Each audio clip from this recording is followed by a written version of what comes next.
अच्छा हाँ, equation of continuity हमने कर ली थी, A इंटू वी यानी कि एरिया इंटू स्पीड कांस्टेंट होती है। कम एरिया से पानी निकालोगे तो ज्यादा स्पीड से निकलता है, ये हमारा नॉर्मल थॉट था। अब हेडिंग डालिए coefficient of viscosity. Coefficient of viscosity, आप समझिए ये कोई ट्यूब है और इस ट्यूब में पानी बह रहा है, तब इसके अंदर की बातें करते हैं। पानी को हम मानते हैं कि इसमें जो पानी बहता है वो ऐसे करके ऐसे ऐसे ऐसे ऐसे करके हमने कई सारी लेयर इसकी काट दी।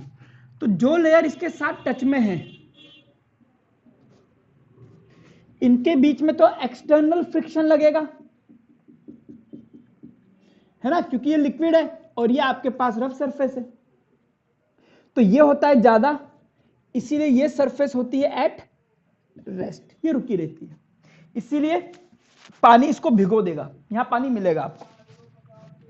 अब इसके बाद वाली जो लेयर है उसमें और इसके बीच में फ्रिक्शन थोड़ा सा कम होगा, पानी और पानी चिकनी चिकनी चीजें दोनों, तो ये थोड़ा सा तेज चलेगी, इसकी स्पीड क्या होगी 0। इसके जब ये आगे चलेगी तो इसके ऊपर वाली लेयर जो होगी उसकी स्पीड और ज्यादा हो जाएगी, फिर इसके ऊपर वाली स्पीड में जब ये और तेज चलेगी तो फ्रिक्शन और कम हो जाएगा। सिमिलरली यहां पे जो इसके टच में आएगी वो रेस्ट में रहेगी, इसकी स्पीड क्या होगी 0, बट इसके ऊपर जो लेयर फ्लो करेगी उसकी स्पीड थोड़ी सी ज्यादा होगी और उसके ऊपर वाली लेयर की स्पीड और ज्यादा होगी, और सबसे बीच वाली लेयर की स्पीड जो होगी, एक और बना देता हूं, ये इससे भी ज्यादा होगी, और सबसे बीच में जो लेयर होगी उसकी स्पीड सबसे ज्यादा होगी। ओके, तो बेसिकली ये लेयर आपस में एक दूसरे पर फिसलती है। हमने पहले भी पढ़ा था, जब भी कोई दो सरफेस किसी एक सरफेस पर फिसलती है अथवा फिसलने का प्रयास करती है तो दोनों सतहों के बीच में, दोनों लेयर्स के बीच में जो आपके पास फ्रिक्शन लगता है, ठीक है। अब इस फ्रिक्शन की वैल्यू वहां पर हमने पढ़ी थी कि friction is equal to mu N होता है, जो मैक्सिमम फ्रिक्शन हमने पढ़ा था, ठीक है। यहां पर इन दोनों लेयर के बीच में जो फ्रिक्शन फोर्स लगता है, this friction force is proportional to the, अब किस किस पे डिपेंड करता है, एक तो एरिया पर, एरिया ऑफ कॉन्टैक्ट, ये जो यहां पर कितना एरिया काउंट हो रहा है ये वाला, तो सपोज कीजिए अगर मैं इसको इस पे फिसालूं तो ये कम फ्रिक्शन लगेगा, लेकिन ऐसे करके ऐसे फिसालूंगा तो फ्रिक्शन ज्यादा आ जाएगा, क्योंकि एरिया ऑफ कॉन्टैक्ट बहुत ज्यादा हो जाएगा। पहले सिर्फ दो में ही इंटरलॉकिंग हो रही होगी, अब सरफेस ज्यादा कॉन्टैक्ट में आ जाएगा तो इंटरलॉकिंग ज्यादा हो जाएगी, ठीक है। ओके, दूसरा, इन दोनों की स्पीड के डिफरेंस यानी कि डीवी,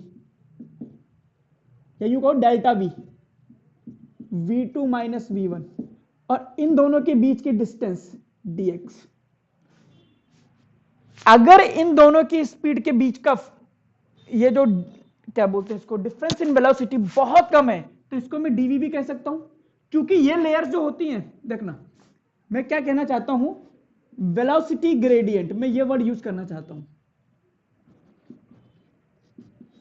देखो बेटा, मैं आपको बता देता हूं, मैं कहता हूं रेट ऑफ वेलोसिटी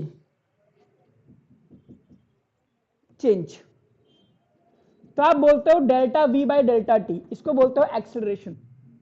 मैं बोलता हूं वेलोसिटी ग्रेडियंट,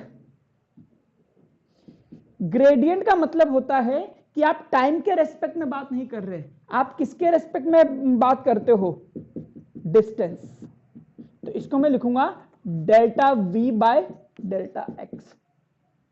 जब आप टाइम के रेस्पेक्ट में चेंज निकाल रहे हो तो रेट वर्ड का यूज होता है, और जब आप डिस्टेंस के रेस्पेक्ट में बात करते हो तो ग्रेडियंट का यूज होता है।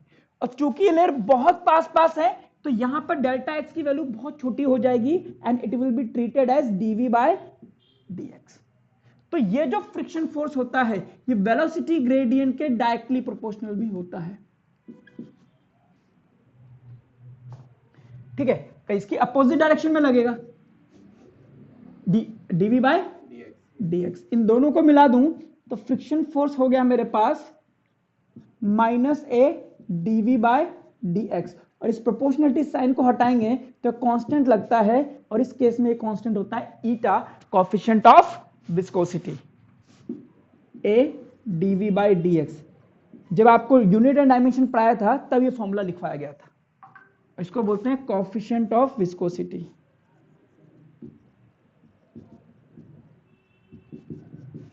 और इसको हम बोलते हैं विस्कस ड्रैग, विस्कस ड्रैग या विस्कस फोर्स,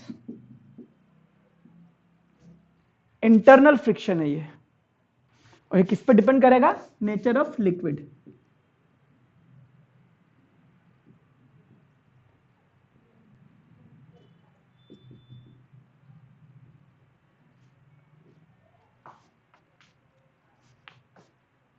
आइए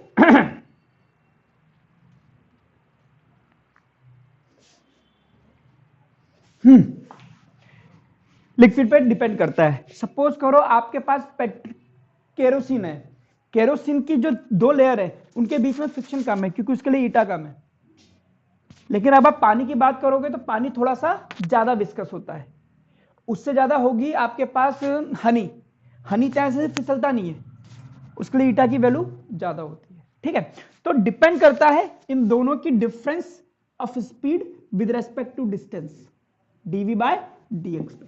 तो यह हमारे पास एक फॉर्मूला है, हर डालिए, energy associated to the flowing liquid, किसी बहते हुए लिक्विड के पास कितने टाइप की एनर्जी होती है, energy associated to the flowing liquid. जब तक कुछ नहीं कहते हैं हम स्ट्रीमलाइन फ्लो ही मानते हैं।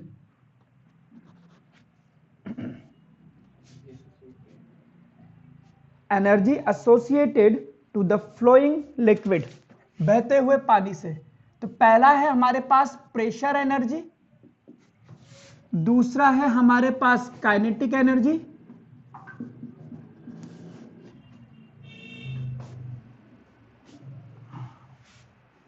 और तीसरा है हमारे पास पोटेंशियल एनर्जी।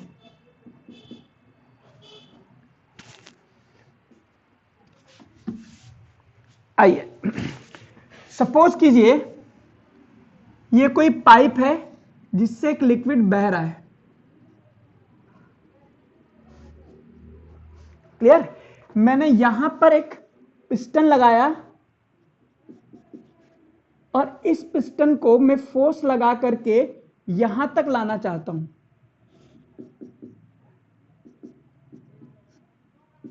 x डिस्टेंस तक, अगर इसका एरिया a है तो। ठीक है, तो मुझे वर्क करना पड़ेगा इसको यहां पे लाने के लिए, इधर की तरफ मूव करने के लिए। तो work done by external agency is external force, इधर की तरफ, डिस्प्लेसमेंट भी इधर की तरफ, तो F इंटू एक्स। क्लियर है?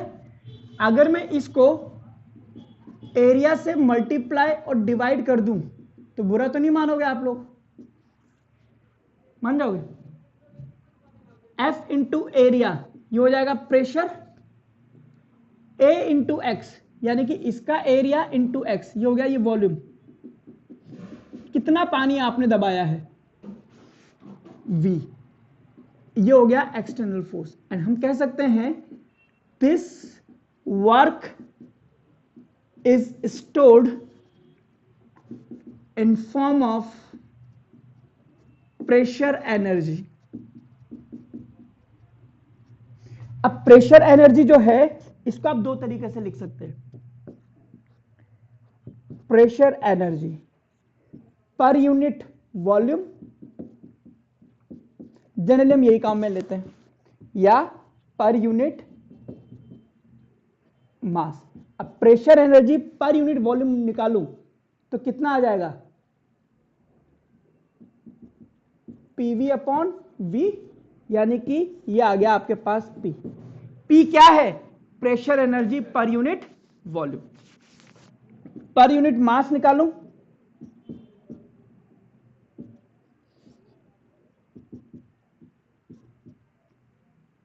मास बाय वॉल्यूम,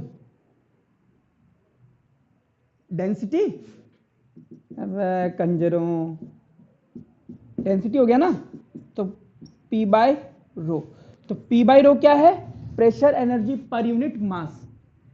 P क्या है? Pressure energy per unit volume. ऐसे काइनेटिक एनर्जी, काइनेटिक एनर्जी का इस पूरी दुनिया में एक ही फॉर्मूला है, हाफ एम वी स्क्वायर। मास को आप लिख सकते हो डेंसिटी इंटू वॉल्यूम। अब इसको किस फॉर्मेट में ले आऊं? हाफ रो वी स्क्वायर ना। तो ये हो गया हमारे पास काइनेटिक एनर्जी। अब मैं निकालता हूं kinetic energy per unit volume. तो वॉल्यूम से डिवाइड कर दूं,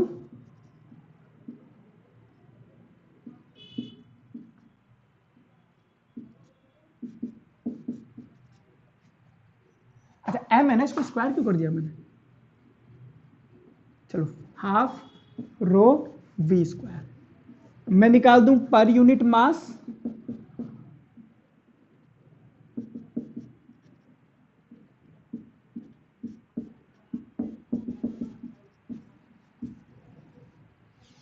पोटेंशियल एनर्जी हाइट की वजह से, है ना।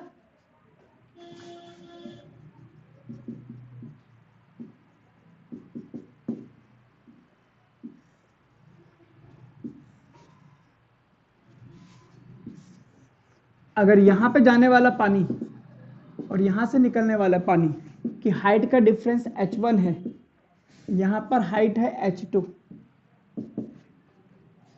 तो पोटेंशियल एनर्जी का फॉर्मूला क्या होगा? तो इसको यहां तक जाने में जो चेंज इन पोटेंशियल एनर्जी आएगा, U2 by U1 mg h2 minus h1। और अगर मैं इस हाइट को बोल देता हूं h है, डिफरेंस इन हाइट, तो ये हो जाएगा mgh। ये हो जाएगा आपके पास पोटेंशियल एनर्जी। अगर h हाइट पर दो लिक्विड हैं तो दोनों लिक्विड के बीच में पोटेंशियल डिफरेंस होगा mgh। ठीक है, तो अब मैं निकालता हूं potential energy per unit mass और per unit volume. Per unit volume निकालूंगा,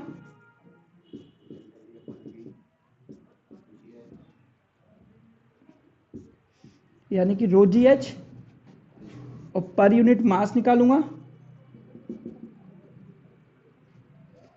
तो M G H divided by M, that is G H. लिख लीजिए सब। आइए, आज वो घड़ी आ गई है जिसका इंतजार हर 11th वासी को होता है, क्योंकि आज हम आपको एक क्वेश्चन कराएंगे और आपको बोलेंगे कि आपके स्कूल के एग्जाम में ये क्वेश्चन 100% आएगा। कितना परसेंटेज बोल रहे हैं? 100%। लिख लो।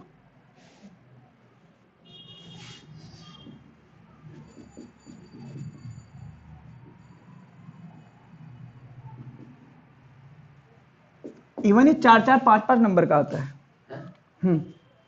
बड़ा है ना ये। क्वेश्चन आता है what is Bernoulli theorem, prove it, और मेंशन इट्स एप्लीकेशन, कुछ भी पूछ लेता है। तो पहले लिख लेते हैं बर्नौली थ्योरम क्या होती है।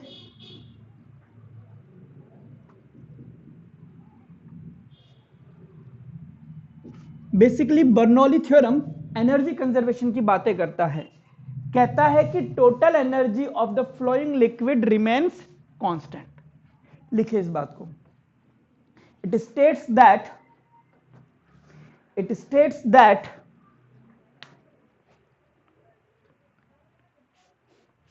total energy of ideal liquid in steady flow, वही लैमिनर फ्लो, लिक्विड कैसा होना चाहिए? आइडियल। आइडियल का मतलब आइडियल लिक्विड, कॉपी के टॉप पर लिखना, आइडियल लिक्विड कौन सा होता है? Non viscous, non compressible.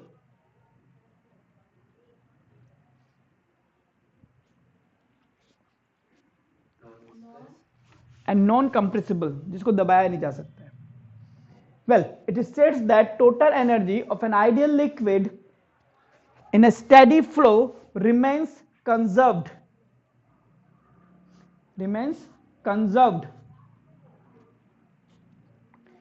at every point of at every point of tube, at every point of tube। क्या है, इसको थोड़ा सा ध्यान से समझना। हम तीनों तरह की एनर्जी का यूज करना चाह रहे हैं, प्रेशर एनर्जी, काइनेटिक एनर्जी और पोटेंशियल एनर्जी। इसलिए मुझे हाइट भी रखनी पड़ेगी, प्रेशर कम ज्यादा हो इसका भी ध्यान रखना है। तो मैं जो ट्यूब बनाऊंगा वो ट्यूब बनाऊंगा ऐसी, ध्यान देना।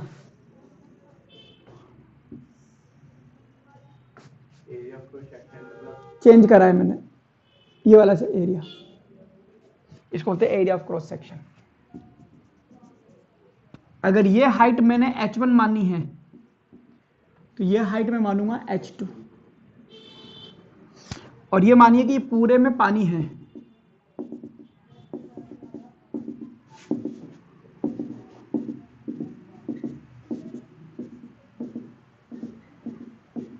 अगर मैं यहां से एक बूंद डालूंगा तो वहां से एक बूंद निकलेगी, अंदर नहीं रुक सकती।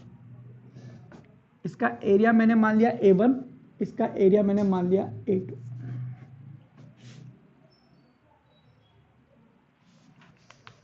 आइए मैं यहां पर एक सेक्शन या किसी मोमेंट पर मैं यहां पर एक पॉइंट लेता हूं P, और यहां पे एक पॉइंट लेता हूं मैं Q।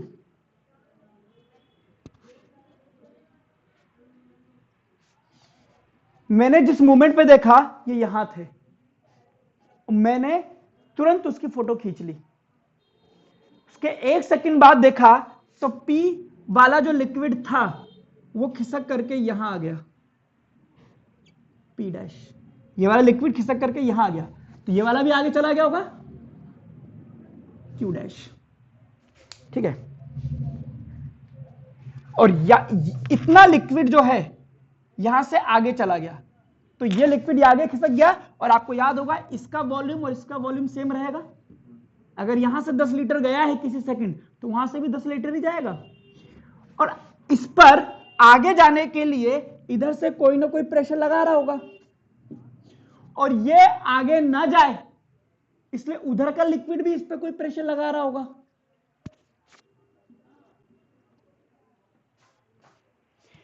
अब अगर इसका एरिया A है तो यहां पर कोई ना कोई वर्क डन हुआ होगा इसको आगे की तरफ धकेलने के लिए। अगर यहां पर इसकी स्पीड v1 है, एरिया A1 है, तो डेल्टा टी टाइम में, इन डेल्टा टी टाइम ये कितना दूर चला जाएगा, speed is equal to distance upon time. किस स्पीड से जा रहा है, v1 स्पीड से, कितने टाइम में जा रहा है, डेल्टा टी, तो कितनी दूर आ जाएगा, ये डिस्टेंस कितनी है, v1 डेल्टा टी, है ना। तो ये डिस्टेंस आ गई मेरे पास v1 डेल्टा टी। सिमिलरली ये पानी जब इधर जाएगा तो ये हो जाएगा v2 डेल्टा टी। स्पीड तो अलग अलग होगी, एरिया ऑफ क्रॉस सेक्शन अलग अलग है। और अगर मैं बोलूं इसका वॉल्यूम निकालूं तो वॉल्यूम क्या होगा, एरिया इंटू लेंथ। तो इसका वॉल्यूम आ गया मेरे पास एरिया 1 v1 डेल्टा टी, और कितना पानी यहां पर आगे गया तो उसका वॉल्यूम आ जाएगा एरिया 2 v2 डेल्टा टी। और ये दोनों वॉल्यूम कैसे होंगे, सेम होंगे। सही बात है इतनी, ओके। तो मैं क्या कह रहा हूं, ये P से P डैश गया, Q से Q डैश गया। बना इस डायग्राम को पहले। अच्छा, जहां आपने बर्नौली थ्योरम लिखी है ना वहां पर इक्वेशन भी लिख लेना। आपसे पूछ दे राइट द बर्नौली थ्योरम, तो स्टेटमेंट तो लिख ही दिया, उसके जस्ट नीचे लिख देना P plus half rho v square plus rho g h is equal to constant. यही है ना total energy, pressure energy, kinetic energy और potential energy per unit volume. पर आपसे स्टेटमेंट लिख के आ जाएंगे तो फिर हो सकता है आधा नंबर काट ले, हो गया है क्या है। तो ये भी लिख देना, उसकी आत्मा में शांति आ जाएगी। कहा है ना कि ऑल एनर्जीज रिमेन कंजर्व्ड।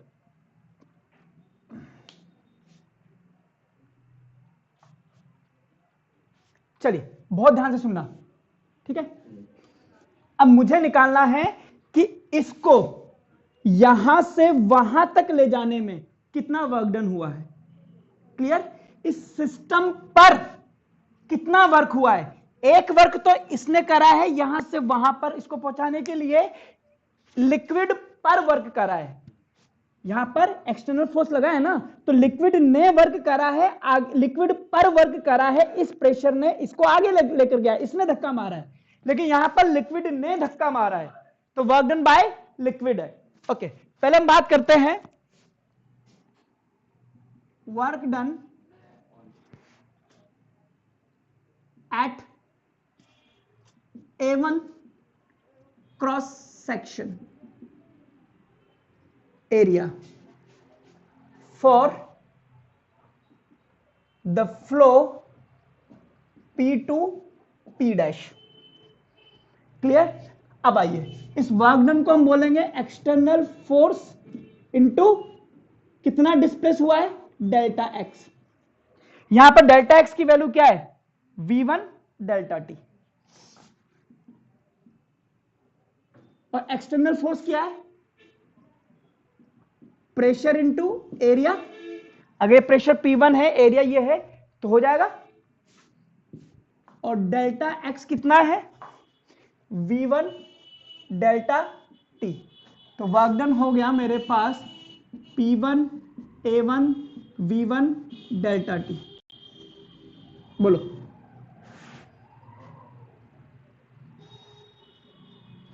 और work done by the liquid at A2 cross section for the flow Q2 Q dash। अब देखिए, अब ये प्रेशर इधर लग रहा है, डिस्प्लेसमेंट आगे हो रही है, तो work done minus F external into delta x dash. है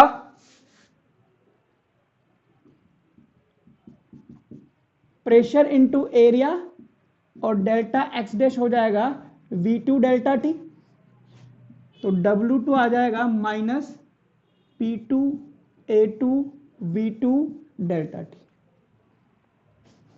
क्लियर है?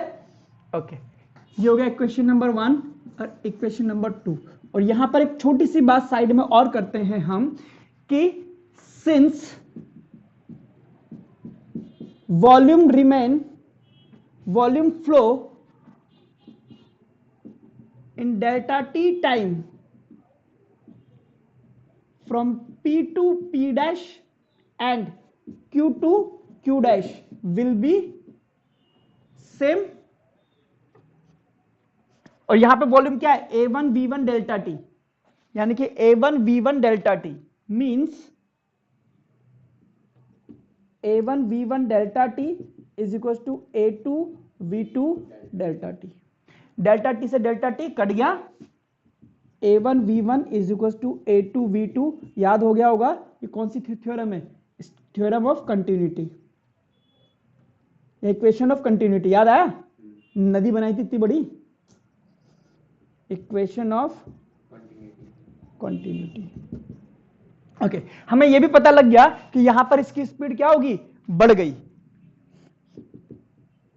A1 is more than A2। हाँ बेटा, तो V1 is less than V2। मुझे इतना पता लग गया कि इसकी स्पीड बढ़ गई है।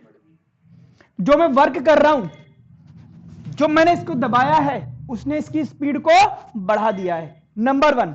नंबर 2, इसकी हाइट भी बढ़ा दी है, इसको ऊपर ही तो धकेला है भाई। मैंने इसको धकेला तो इसने आगे वाले को धकेला होगा, इसने आगे वाले को धकेला होगा, इसने आगे वाले को, तो उसने तो पूरी हाइट टच कवर करी है भाई। ओके, तो यह भी मुझे पता है।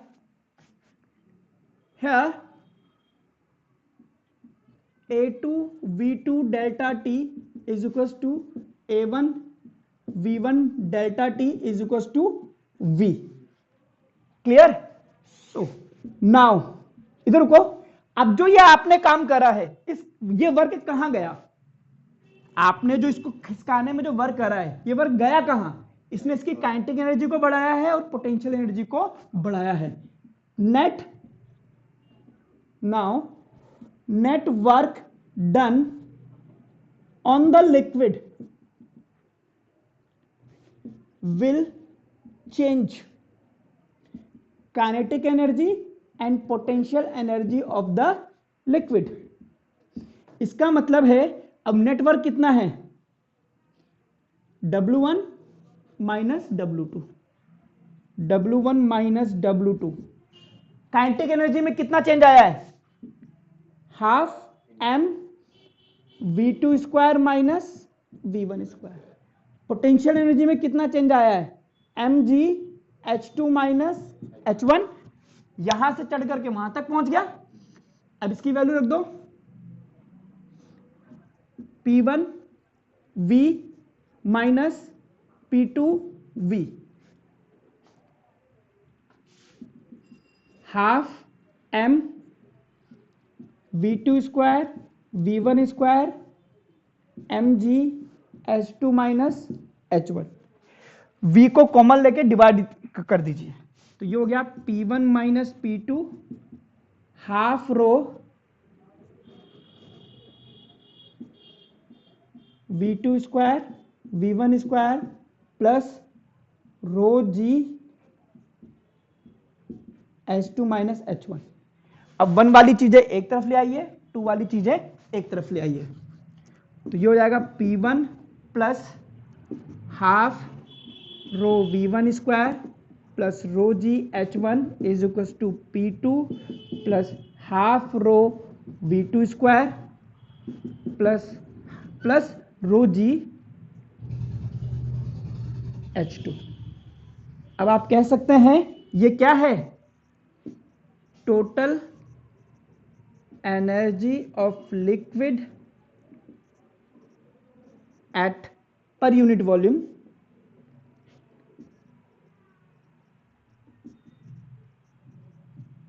at bottom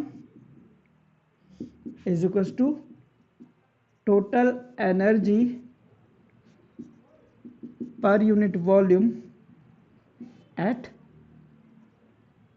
H2 height, at height लिख दो ना सर, is equal।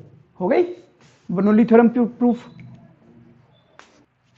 अब एक नोट लिखिए, तब आएगा मजा देखो जिंदगी में कि क्या समझे आप, बर्नौली थ्योरम को यूज कैसे करना है, वो मैं एक लाइन में आपको समझाता हूं।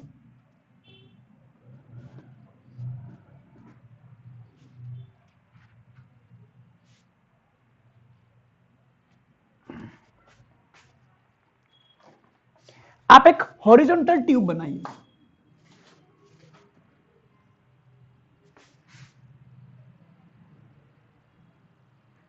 इस तरह की। कोई बात नहीं, यहां का एरिया A1, यहां का वॉल्यूम V1,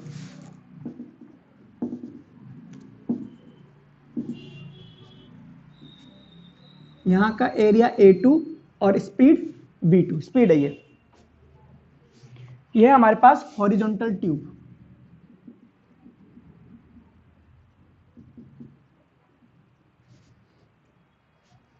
बर्नौली थ्योरम कहती है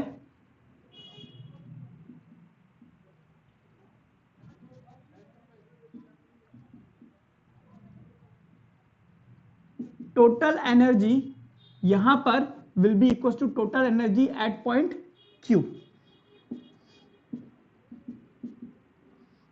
RS कर देते हैं इसको, है ना, R और S। Total energy eight R, total energy eight S लिखते हैं इसको, ठीक है। प्रेशर एनर्जी मैंने माना प्रेशर है P1,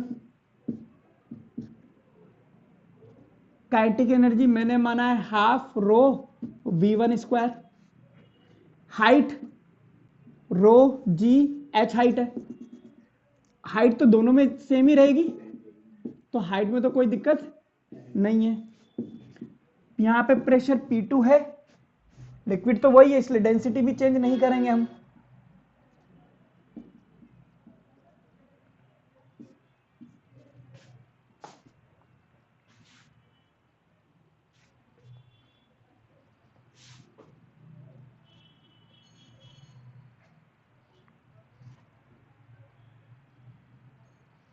और यहां पे आप ये भी देख सकते हो कि A1 ज्यादा है A2 से, इसलिए V1 कम हो जाएगा V2 से। Equation of continuity. अब आपको ये तो पता लग गया, ध्यान से देखिए क्या निकल करके सामने आया है।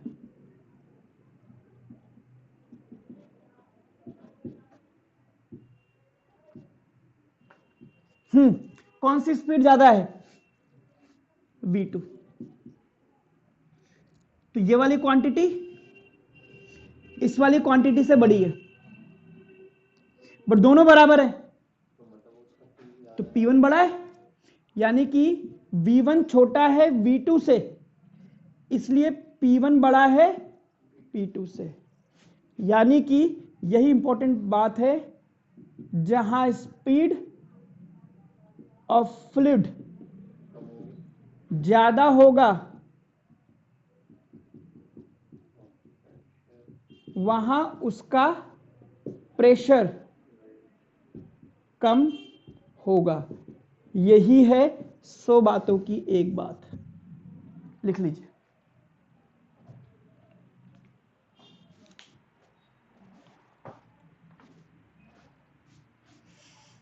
कॉपी के टॉप पर लिख लेना, जहां स्पीड ऑफ फ्लूइड ज्यादा होगा वहां उसका प्रेशर कम होगा।